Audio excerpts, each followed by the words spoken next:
Como diferenciar a planta de situação, a planta de localização e a implantação?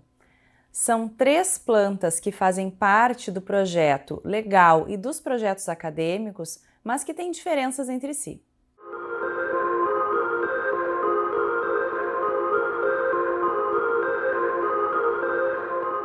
A primeira questão é que a gente tem que diferenciar se vocês estão trabalhando com um projeto legal, que é o projeto que a gente está aprovando na prefeitura, ou com um projeto acadêmico. Por que essa diferença? Porque quando a gente faz um projeto legal, a gente tem que procurar, muitas vezes, nas normas da ABNT e seguir também as recomendações que estão descritas geralmente no Código de Obras e Edificações da Cidade. Tem um outro vídeo aqui no canal que fala sobre isso. Esse é o código que vai explicar exatamente quais são as plantas que tu deve entregar quando vai aprovar um projeto, encaminhar um projeto para aprovação na prefeitura e qual a escala que deve estar cada uma das plantas. Então, quando é um projeto legal, a gente vai lá, segue as recomendações que estão descritas e conforme a legislação da cidade. Agora, se tu está trabalhando com um projeto acadêmico, a gente tem um pouco mais de liberdade para encaminhar essas plantas e montar as nossas pranchas. Então, essa é a primeira diferença que a gente tem que fazer. Via de regra, a planta de situação é aquela planta que tem que situar o terreno, o lote na cidade. Então, geralmente é uma planta que vai mostrar a localização do terreno dentro da quadra onde ele se insere. Então, a gente mostra a quadra, o quarteirão da inserção, achura o terreno aonde o projeto vai ser realizado e cota esse terreno em relação principalmente aos vizinhos e também às divisas que essa quadra tem. Então, a distância de cada uma das esquinas que esse terreno tem e a gente geralmente dá algum ponto de referência. Então, essa é uma planta que geralmente a gente pode mostrar numa escala 1:1000, 1:1500, 1:500, porque é uma planta bem simples de ser elaborada, onde o nível de informações, apenas poucas cotas, a localização com relação ao norte e o nome das ruas. A gente não precisa estar numa escala muito aproximada para mostrar essas informações. Quando a gente fala de um projeto acadêmico, a planta de situação ela pode ser aquele percurso que os alunos mostram. Esse terreno fica no Rio Grande do Sul, aí mostra a cidade. Depois esse terreno fica dentro da cidade, naquele pontinho. Depois aproxima um pouquinho mais e mostra geralmente com uma imagem de satélite de fundo, alguma situação assim, consegue mostrar o terreno em relação ao seu entorno edificado. O que é importante na planta de situação, então? Situar o terreno aonde vai se trabalhar.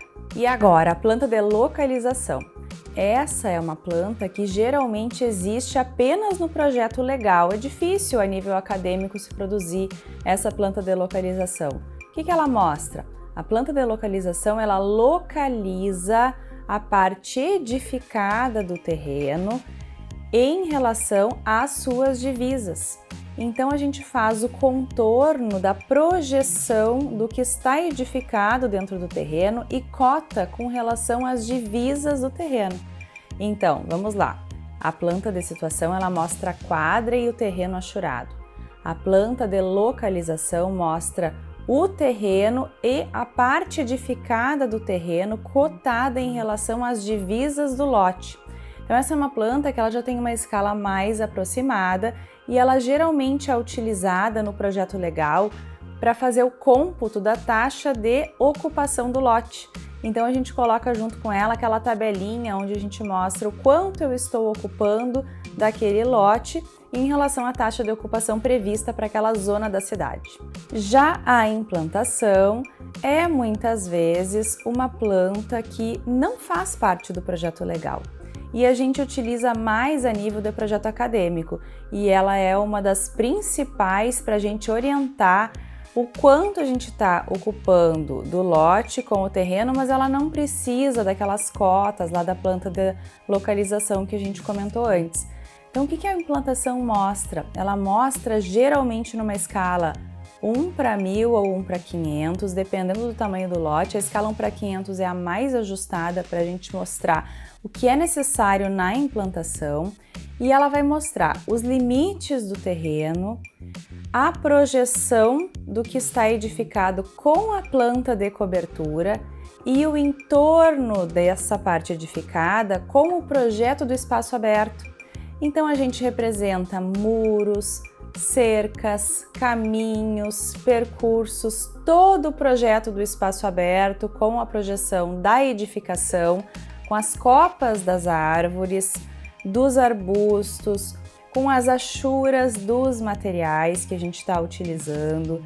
Então, a implantação ela é muito importante para o projeto acadêmico e para a gente conseguir entender a inserção do projeto naquele terreno onde vocês estão trabalhando. Mas, muitas vezes, os alunos perguntam, professora, por que eu não posso representar a implantação com o corte do térreo? Isso é utilizado muitas vezes quando a gente trabalha com um projeto num entorno urbano muito consolidado. Então, às vezes, mostrar a planta de cobertura acaba ficando sem muito entorno, porque aquele lote está apertado naquele contexto bastante densificado. Então, o que a gente faz nesse contexto? A gente mostra a implantação com um corte do térreo, porque aí a gente consegue ver a continuidade dos espaços abertos, consegue identificar bem os acessos dessa edificação que está sendo projetada. Agora a gente conseguiu entender a diferença entre situação, localização e implantação. E eu espero que tu consiga então produzir boas plantas, mostrando exatamente qual o material necessário para cada uma dessas plantas que fazem parte da entrega final dos projetos de vocês. Então, bons projetos! Se tu gostou do vídeo, achou que esse vídeo pode ser útil para ti, pode compartilhar com os teus colegas, deixa um like e te inscreve no canal.